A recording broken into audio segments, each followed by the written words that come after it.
AIMIM के प्रदेश अध्यक्ष शौकत अली ने एक बयान दिया, जिसके बाद ये कहा जाने लगा कि इतिहास को तोड़ मरोड़ कर पेश किया जा रहा है।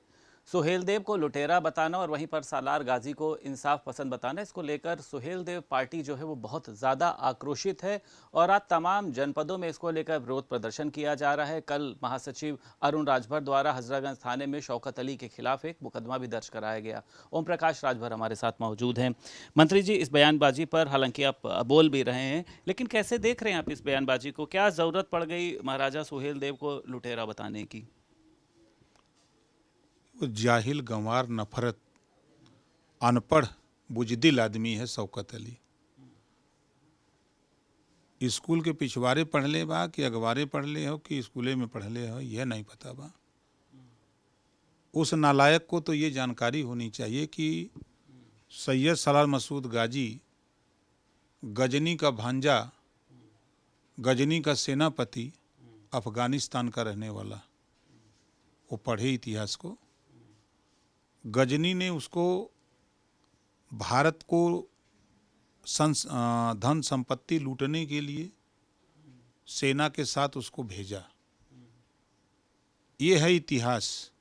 वो जब भारत में आया तो भारत में लूटपाट शुरू किया, भारत पे कब्जा करने के नियत से काम शुरू किया। भेंट हो गई बहराइच के कुटला नदी किनारे, चित्तौड़ा झील, नानपारा मैदान। राजभर महाराजा सुहेलदेव जी अपनी सेना सहित इसको वहीं नानपारा मैदान में जब मारा तो भगा वहाँ से, कुटला नदी के किनारे इसको दौड़ा करके राजभर महाराजा सुहेलदेव जी ने वहीं मार डाला। ये इतिहास है। अगर ये इतिहास सही नहीं होता तो देश के प्रधानमंत्री माननीय नरेंद्र मोदी जी, सूबे के मुख्यमंत्री योगी आदित्यनाथ जी, राजभर महाराजा सुहेलदेव जी के नाम पर पार्क और मूर्ति लगवाने के लिए प्रधानमंत्री जी ने शिलान्यास किया और मुख्यमंत्री योगी आदित्यनाथ जी ने उसका उद्घाटन किया। ये पूरा देश जान रहा है। और ये जाहिल, गंवार, अनपढ़, अशिक्षित की तरह बयान दे रहा है और इसके बयान से समाज में नफरत फैली। इसके बयान से बहुजन महापुरुषों का अपमान के साथ साथ मुख्यमंत्री जी और प्रधानमंत्री जी का भी अपमानित करने का काम ये किया है। अच्छा मंत्री जी, ये बताइए, खाते ये लोग यहाँ का हैं, पहनते यहाँ का है, रहते यहाँ का है, विदेशी आक्रांताओं का ये लोग जो है महिमा मंडन करते हैं। ओवैसी जो है एक समय पे आके पहलगाम की घटना को लेकर बहुत ज़्यादा आक्रोशित हो जाते हैं। इंडिया और पाकिस्तान के मैच को लेकर वो अपनी एक ये कहा जा सकता है कि दिखाते हैं कि मैं बहुत बड़ा भारतवासी हूँ। इस मामले पर उन्होंने कोई टिप्पणी नहीं करी है। अब देखिए, अखिलेश यादव जी बहुत बोलते हैं। अखिलेश यादव कहते हैं मैं सुहेलदेव के लिए ये करूँगा, मूर्ति लगवाऊंगा। अभी तक उन्होंने भी नहीं कहा। अखिलेश यादव जी झूठ बोलने की मशीन है। राजभर को बुलाए तो कहें कि हम भव्य मूर्ति जो है गोमती रिवर फ्रंट पर लगाएंगे, लेकिन शौकत अली के बयान पर एक शब्द भी जबान से नहीं निकला अभी तक। धीरे धीरे 48 घंटे बीत रहे हैं तो ये ढोंगी पाखंडी अखिलेश यादव जी कभी सुहेलदेव जी की रिवर फ्रंट पर मूर्ति लगाने की बात करते हैं, कभी भगवान विश्वकर्मा जी की सोने की मूर्ति लगवाने की बात करते हैं, तो कभी गोराज निषाद की बात करते हैं। ये सिर्फ गुमराह करके वोट लेने की बात करते हैं। और नहीं तो हम पूछना चाहते हैं आपके माध्यम से अखिलेश जी से कि शौकत अली के बयान पर आपकी जबान क्यों नहीं खुली? और समाजवादी पार्टी में रहने वाले जो राजभर जय सुहेलदेव बोलते हैं, उन लोगों से कहना चाहता हूं कि तेरी जबान कब खुलेगी? तुम भी तो बोलो। आपको ऐसा नहीं लगता है कि सुहेलदेव की रक्षा जो है वो सिर्फ ओम प्रकाश राजभर ही कर रहे हैं? बाकी विपक्ष में जो नेता हैं वो इस मामले में कुछ भी नहीं खुलकर सामने आ रहे हैं। कहीं ऐसा ना हो कि उनका वोटर जो है वो खिसक जाए, नाराज हो जाए। उनका वोट खिसक जाएगा, नाराज हो जाएगा। नहीं तो आप बताओ, राहुल गांधी, कांग्रेस पार्टी, किसी नेता का बयान आया? बहुजन समाज पार्टी, किसी नेता का बयान आया? इन पार्टियों में रहने वाले राजभर नेता डॉक्टर अंबेडकर जी ने कहा है कि जो समाज अपना इतिहास नहीं जानता अपने बुजुर्गों की कदर नहीं करता, वो समाज कभी तरक्की नहीं कर सकता। तो आज ओम प्रकाश राजभर पाताल से निकाल करके राजभर महाराजा सुहेलदेव जी को धरातल पे हम लोगों ने संघर्ष करके लिया। आज जय सुहेलदेव की गूंज पूरे देश में, पूरी दुनिया में होने लगी। और उस राजभर महाराजा सुहेलदेव जी को अपमानित करने का काम शौकत अली ने किया। और शौकत अली के बयान पर ना अखिलेश जी की जबान खुली, ना राहुल जी की खुली, ना मायावती जी की खुली। सारे लोग हैं कि कहीं मुसलमान नाराज ना हो जाए। अच्छा, एक सवाल और है मेरा। आप ही की सहयोगी दल की पार्टी प्रवक्ता महिला रही हैं, उन्होंने दिल्ली में एक मुसलमानों के एक बड़े गुरु के खिलाफ बयान दे दिया था, जिसके बाद ये कह दिया गया कि जो इनका सर काट के लाएगा। आज भी उनको सुरक्षा मिली हुई है, आज भी वो लोगों के सामने नहीं आ सकती हैं। उनके गुरु को, उनके किसी को कुछ कह दिया जाए तो ये लोग इतना, मतलब आपने देखा है कि आग बबूला हो जाते हैं। लेकिन सुहेलदेव को कहा जा रहा है, तो आपको लगता नहीं है कि आप लोगों को भी शौकत अली के खिलाफ कुछ ऐसी कार्रवाई करनी चाहिए जिससे आगे चलकर इस तरीके की बातें ना हो? क्या हिंदू धर्म इतना कमज़ोर है कि कोई भी कुछ भी आएगा, कहेगा, गालियां देगा, चला जाएगा? कल FIR कराया हजरतगंज थाने में। आज पूरे 75 जिले में जिलाधिकारी और SSP के माध्यम से वहाँ भी मुकदमा लिखाने की तैयारी हो रही है। आज प्रदर्शन हो रहे हैं पूरे प्रदेश में। और समाजवादी पार्टी के नेता बोलें चाहे न बोलें, कांग्रेस के बोलें चाहे न बोलें, ये वोट की राजनीति करते हैं। राजभर महाराजा सुहेलदेव जी का अपमान भारतीय समाज पार्टी और भारतीय समाज पार्टी के नेता नहीं बर्दाश्त करते। ये भले राजभर समाज के वंशज जो इन तीनों पार्टियों में हैं, कांग्रेस, बसपा, सपा में, या तो इनको मोतियाबिंद हो गया होगा, दिखाई न दे रहा हो, या तो सुनाई न दे रहा हो। गांधी जी के 3 बंदर की तरह ये बन के बैठे हैं सपा, बसपा, कांग्रेस में, कि शौकत अली का बयान न तो सुनाई दे रहा है, न पढ़ रहे हैं, न टीवी पर देख रहे हैं। एक मिला आंख बंद किया है, एक मिला कान बंद किया है, एक मिला मुंह बंद किया है। उसी तरह ये राजभर नेता, तीनों ये राजभर नेता जितने हैं सपा, बसपा, कांग्रेस में, ये गांधी जी के 3 बंदर बन के बैठे हैं। और मजे की बात तो हम कह रहे हैं कि अखिलेश यादव जी बहुत गोमती रिवर फ्रंट पर सुहेलदेव जी की मूर्ति लगवाने की बात करते थे ना। तो कह रहे थे कि ओम प्रकाश राजभर को मात्र मैं 100 रुपये भिजवाऊंगा, इतना ही मैं सभी लोगों को देता हूं। आप ही को बुलवा के बिठाते थे, आपकी पार्टी में एक अलग तरीके की वैल्यू थी, अब उन्होंने 100 रुपये की वैल्यू बना दी है। तो ये मतलब आपको लगता है कि अनमेच्योरनेस है इस तरीके की बातें जो हैं वो? देखिए, जब वो सत्ता में थे तो प्रदेश के खजाना को लूटते थे, तो लाखों करोड़ों की बात करते थे।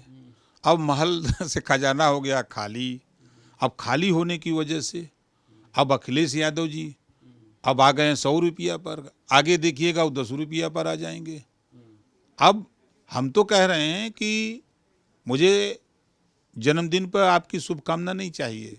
हमारे लिए तो माननीय नरेंद्र मोदी जी हैं, माननीय योगी जी हैं, माननीय अमित शाह जी, वो खुद समाज की रक्षा और शुभकामना दे रहे हैं। अखिलेश यादव अभी से ही सपने अब जो हैं वो देखने लग गए हैं कि अब तो मैं मुख्यमंत्री बनने जा रहा हूँ। फिर से वो अधिकारियों की लिस्ट और जिनको सजा देनी है उनकी लिस्ट जो है वो फिर से तैयार हो रही है। न नौमन गेहूँ वही न राधे गौने जी हैं। पहली बात, उनको पैसे की ज़रूरत कमी होगी तो हम गेहूँ और सब्जी पैदा करते हैं, हम उनको पहुंचा देंगे। अच्छा, एक और सवाल है आपसे। आज प्रधानमंत्री नरेंद्र मोदी का जन्मदिन है। सुल्तानपुर में आप भी सेवा पखवाड़ा के कार्यक्रम में पहुंच रहे हैं। कौशल विकास का कार्यक्रम आयोजन किया जा रहा है, हज़ारों लोगों को नौकरी दी जाएगी। अच्छा कदम सरकार का। लेकिन वहीं पर समाजवादी पार्टी बेरोजगार दिवस के रूप में मना रही है कि सिर्फ फिर से वही जुमला आ गया, जुमले वाली सरकार। देखिए, आज देश के प्रधानमंत्री जी का जन्मदिन है। हमारी तरफ से, हमारी पार्टी की तरफ से, प्रदेशवासियों की तरफ से, देशवासियों की तरफ से ढेर सारी शुभकामनाएं प्रधानमंत्री जी को। और आज विश्वकर्मा जयंती भी है। हम विश्वकर्मा भगवान को नमन करते हैं। उन्होंने जो काम किया है, जो देश में, दुनिया में एक इतिहास रचा है, तो उनको नमन करते हैं। उनकी जयंती पर हम प्रदेशवासियों को बधाई देते हैं और धन्यवाद देते हैं, शुभकामनाएं देते हैं कि हम सब लोग मिलकर के विश्वकर्मा भगवान की जयंती में उनको याद करें, उनके कृतित्व और व्यक्तित्व को अपने मन में लाने का प्रयास करें, कि उनके आदर्शों और विचारों को आगे बढ़ाने का प्रयास करें। ठीक है सर। राहुल राहुल गांधी आपने देखा कि अभी रायबरेली भी पहुंचे थे, एक हाइड्रोजन बम फोड़ने की बात कर रहे हैं, कह रहे उसके बाद एकदम तूफान मच जाएगा, तहलका मच जाएगा। क्या है ये हाइड्रोजन बम, किस तरीके से वो किसको एक्सपोज करना चाहते हैं? वाकई में हाइड्रोजन बम है या वो कुछ और है वो? देखिए, उनके पास अगर हाइड्रोजन बम है तो हमारे पास परमाणु बम है। Electron, neutron, proton. Om Prakash Rajbhar, Sanjay Nishad ji और अनुप्रिया पटेल जी। हम तीनों इलेक्ट्रॉन, न्यूट्रॉन, प्रोटॉन हैं। उनका मुकाबला तो हम ही लोग कर लेंगे। ठीक है, आपने बम के नाम गिनाए। आपने ये जो राहुल गांधी हैं, तेजस्वी यादव हैं, अखिलेश यादव हैं, बिहार में ये लोग जो हैं बड़ी यात्राएं निकाल रहे हैं। तेजस्वी यादव अभी एक यात्रा निकाल रहे हैं, अधिकार जोड़ो यात्रा। दो पहिए जो हैं, एक तरफ राहुल गांधी हैं और एक तरफ अखिलेश यादव हैं। तो ये गाड़ी चलेगी आगे, आपको ऐसा लग रहा है? ये सब दगे हुए कारतूस हैं, इनकी हवा सब निकल गई है। बिहार की जनता अपना विकास चाहती है, इन नेताओं के चक्कर में नहीं। देश के प्रधानमंत्री जी और सूबे के मुख्यमंत्री बिहार के नीतीश जी, एनडीए सरकार मिलकर के विकास के रास्ते पर बिहार को ले जाने के लिए काम कर रहे हैं। वहाँ रोजगार हो, शिक्षा हो, स्वास्थ्य हो, नौकरी हो, वहाँ के लोगों को मिले, वहाँ कंपनियाँ लगें, लोगों को वहाँ रोजगार मिले, फैक्ट्रियाँ खुलें, उनको रोजगार मिले। इसके लिए एनडीए सरकार प्रयासरत है। ये लोग जब कांग्रेस की और आरजेडी की सरकार बिहार में थी तो जाति हिंसे होते थे, नरसंहार होते थे, लोग जंगल राज की संज्ञा देते थे। तो इनसे निजात पाने के लिए लोग तैयार हैं। 27 में क्या कुछ बदलाव होता हुआ दिखाई दे रहा है? जिस तरीके की विपक्ष हवा बनाने की कोशिश कर रहा है जनता के बीच में जाकर, या आपको लग रहा है कि नहीं, एक बार फिर से जो है वो भाजपा मजबूती के साथ प्रदेश में नजर आएगी? देखिए, समाजवादी पार्टी गलतफहमी में है। वो गलतफहमी में है, उसको 17 में भी मुसलमान और यादवों ने वोट दिया था, 22 में भी दिया था। सरकार बनी? नहीं बनी। अब कौन सा वोट उनको मिल रहा है, जरा हमको बता दें। पीडीए का वोट मिल रहा है, पिछड़ा, दलित, अल्पसंख्यक। पीडीए का एक नेता बता दें जो उनको वोट दिलाने की हैसियत रखता हो। एक नेता बता दें पीडीए का। यहाँ हम 10 नेता बता दें जो एनडीए को वोट दिलाने की हैसियत रखता है। माननीय केशव प्रसाद मौर्य जी एक हैसियत हैं, माननीय ब्रजेश पाठक जी एक हैसियत हैं वोट दिलाने की, संजय निषाद जी एक हैसियत है वोट दिलाने की, अनुप्रिया पटेल जी एक हैसियत है वोट दिलाने की, ओम प्रकाश राजभर एक हैसियत है वोट दिलाने की। उनके यहाँ कौन हैसियत है? अभी भाजपा छोड़ दीजिए, अभी भाजपा तो बाकी है। पहले यही 4-5 का, उधर हमारे जयंत चौधरी जी एक हैसियत है वोट दिलाने की। तो इनका मुकाबला कैसे करेंगे वो? ठीक है, एक आखिरी सवाल है। आप लोग कहते हैं कि समाजवादी पार्टी जो है वो रसातल में जा रही है।